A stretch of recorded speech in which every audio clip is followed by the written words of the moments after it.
Lo spazio è finito, ciò che dovevo fare l'ho fatto in questo semenzaio, quindi questo spero che sia uno degli ultimi video che vi faccio vedere da questo semenzaio, questo coperto, questo riscaldato ovviamente. Oggi è il 7 di aprile, vedrete questo video questa sera, quindi tutto ciò che vedrete è praticamente in tempo reale. Ho ripicchettato parecchie piantine, ma adesso lo spazio è completamente terminato.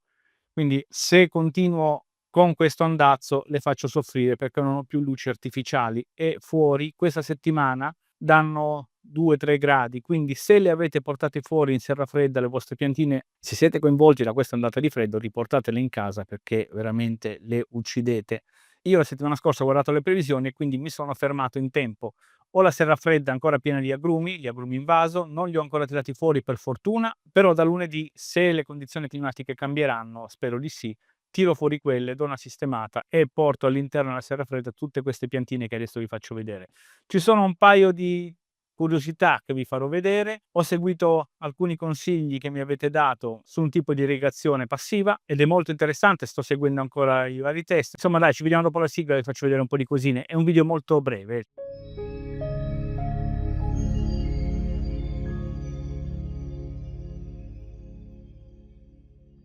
Rieccoci sul canale, bentornati a tutti, sono Luigi di Un Orso in Campagna. Permettetemi due cose, vorrei salutare tutti i nuovi iscritti del canale. È una cosa che non faccio mai purtroppo perché poi mi dimentico una cosa e l'altra. Comunque io ringrazio tutti i vecchi iscritti ovviamente, ma anche tutti i nuovi che mi seguono sia su YouTube che sui vari canali social che non spingo molto perché a me non interessa relativamente. Però ci sono, insomma, ogni tanto pubblico qualcosa, quindi ringrazio tutti i nuovi amici, tutte le nuove amiche che si sono iscritte ai miei canali social.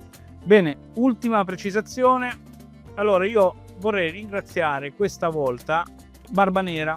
Sono in ritardo pauroso, questo mi è arrivato a novembre, oggi siamo al 7 di aprile, quindi non vado male come tempistiche. Questo è parte dell'almanacco di Barba Nera. Se non lo conoscete, è un almanacco storico, mi ricordo molti anni fa già c'era, ed è un concentrato di ciò che possiamo fare nell'orto e nella vita di tutti i giorni, in casa e in campagna. Quindi ci sono le fasi lunari, c'è l'oroscopo completo segno per segno per chi lo segue, è un concentrato di informazioni per la vita di tutti i giorni. Io ringrazio Barba Nera per avermelo inviato, lo ringrazio in ritardo, non è un video sponsorizzato, quindi soltanto un ringraziamento al pari di come avevo fatto lo scorso video, quindi è giusto ringraziare quando ti fanno un dono. Bene, detto questo mi sposto. Allora, quando vi dicevo all'inizio del video che non ci sta più niente, io non è che scherzavo, guardate, questo è il tavolo, i plateau che sono là dietro neanche si vedono più, qui davanti ho messo gran parte delle piantine che ho ripicchettato, vi faccio il giro, ma una buona parte le ho depositate su un tavolino, qualcuna sta a terra, qualcuna sul davanzale, ovviamente con i termosifoni spenti, ecco, non c'è più spazio per niente, per niente. Eccolo giù, vedete c'è una parte delle altre piante e lassù c'è il calendario di Barba Nera che mi fa compagnia. Ecco, mi riallaccio col discorso. Bene, vi volevo solo aggiornare brevemente su uno dei test che sto facendo, ma dopo ve ne faccio vedere un altro ancora forse più interessante. Ecco, vedete, questo è un pomodoro che ho ripicchettato 10 giorni fa, è un Rio Grande Mycorrhizae più Brave. Le piante stanno tutte molto bene, il concime lo avevo inserito in un foro qui centrale in mezzo alle 4 piantine, quindi per adesso stanno bene, procede tutto alla perfezione, stanno crescendo con i loro tempi, con i loro ritmi, i colori sono molto belli, quindi da quel punto di vista non ho avuto grossi problemi. Ora, piccolo consiglio, se come me mettete a dimora le piantine nell'orto a metà maggio, a metà fine maggio, ora siamo all'inizio di aprile, ecco, io oggi ho seminato zucchine, cetriolini, quelli della Lidl, che sarebbero questi qua che ho acquistato qualche settimana fa. Sicuramente li avete visti, ci sono negli espositori nel Lidl. Io avevo fatto un video sui semi Lidl 2 o 3 anni fa e hanno un buon tasso di germinazione, sono dei buoni semi. E poi ho seminato il mais. Ora, le zucchine è importante seminarle come i cetrioli in questo periodo, perché se partite troppo presto poi vi ritrovate con piantine già vecchie, stanche, storte, quando sarà il momento poi di metterle a dimora in piena terra. Quindi sappiate che loro in 7-8 giorni cominciano a germinare, nell'arco di un mese sono già belle che pronte per essere trapiantate, quindi io arriverò a metà maggio con le piantine già belle pronte. Sto facendo alcuni test di irrigazione passiva, me lo avete chiesto, me lo hanno chiesto in molti di voi su YouTube, qualcuno mi ha dato anche la soluzione. Vedete, in questa vaschetta ho messo della semplice acqua, dall'altra parte invece ho messo acqua e algasan in piccolissime dosi. Guardate, il pane di terra è molto umido, è quasi bagnato, per me è un po' troppo, quindi sto continuando a monitorare questa soluzione. È una soluzione che non ho capito ancora se va bene o no, perché il terriccio è molto bagnato.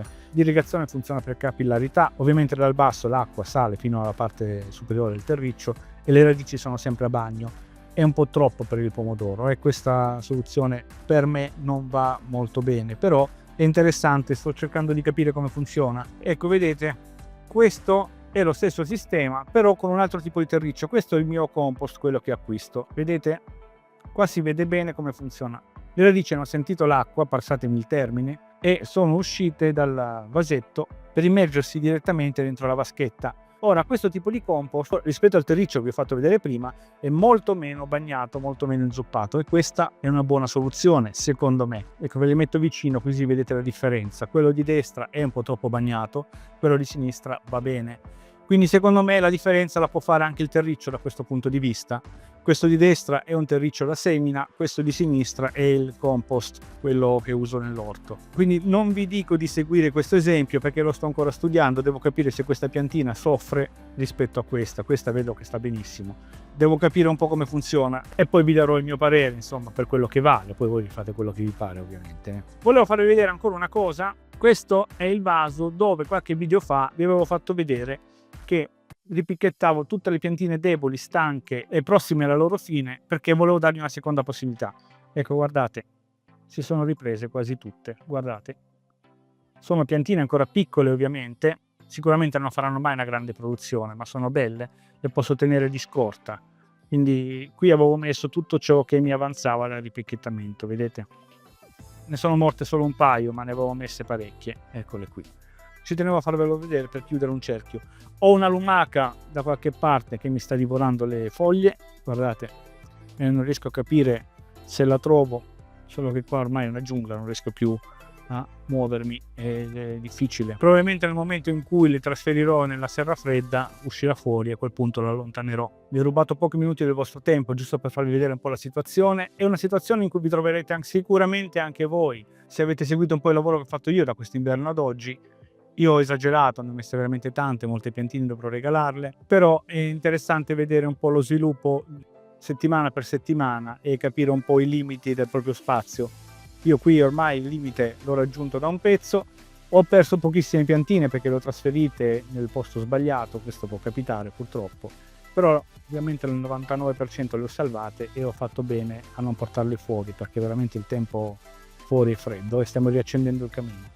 Bene, è tutto per questo video, vi ringrazio per essere stati con me, lasciate un like, iscrivetevi al canale se vi fa piacere, se avete voglia, avete tempo, ci sono dei blog miei da consultare, se vi possono essere utili, sia sul semenzaio, sulla gestione dell'orto, sulla vita in campagna.